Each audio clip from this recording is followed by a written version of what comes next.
There were 4 young men that year set to go out into the wilderness. The ship sailed north up the great river, the river of the tears of the clouds, as the old people called it. At sunset of the 3rd day, they set anchor for the night before the outlet of a small stream. The next morning at dawn, the 4 young men drew straws, and Daniel was chosen to leave the ship first. The others laughed and slapped him on the back, and said he was lucky to go first, and made a brave show, but all knew that Daniel was going off into danger, as would they soon. The ship would sail again north for a day, and on the morrow it would be the turn of another. When Daniel had made his last farewell, he stripped off his clothing, stepped up on the ship's railing, dove into the cool river waters, and swam ashore to the feeder stream. For the next 3 days he walked, following the stream, its water his only nourishment. Each night he gathered dry tree leaves into a mound and crawled into them as both blanket and bed. The morning of the 4th day he broke his fast.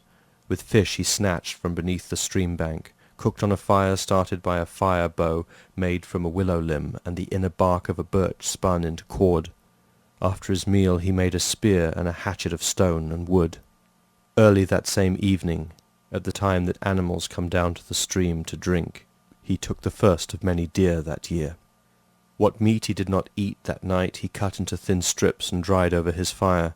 The deer's sinews he made into bowstrings, and its bones fine tools. He took the deerskin, removed the hair, and using a paste made from the deer's brain, cured the skin over a smoky fire.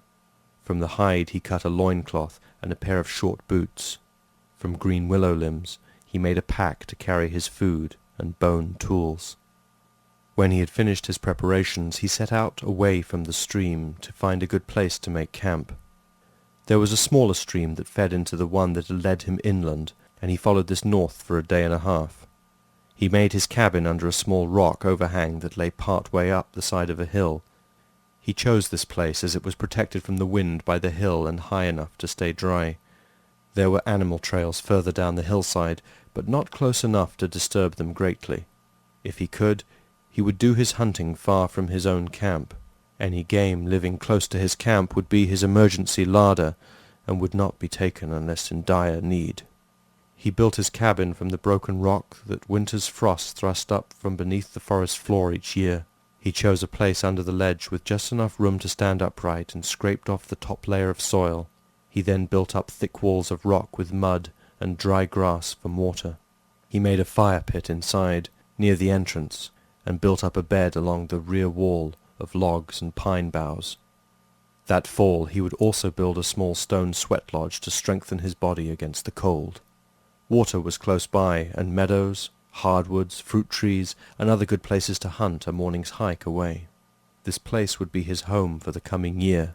For the last 1,000 years it had been the practice of the young men of the house of Asher to go off into the wilderness for a year of solitude to strengthen their wills and test themselves. The morning after Moore's arrival, Daniel packed the few things he would take from his camp: a flint knife, a wooden cup, buckskin shirt, pants, and boots were all he would keep for himself. For his father, he would bring back a coat of black bearskin that had kept Daniel warm all winter. For his mother, 2 pairs of doeskin slippers and a basket of dried venison for their table. Daniel and Moore dismantled the cabin, prying the stones apart with sticks and kicking the walls down.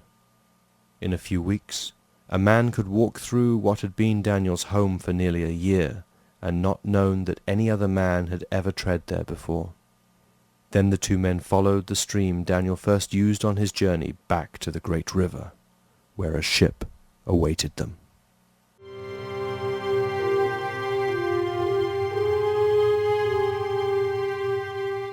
ASULON by William R. McGrath. Copyright 2007, William R. McGrath. Narration by James H. Brinkley. For more information on this book series, please go to www.theswordoffire.com.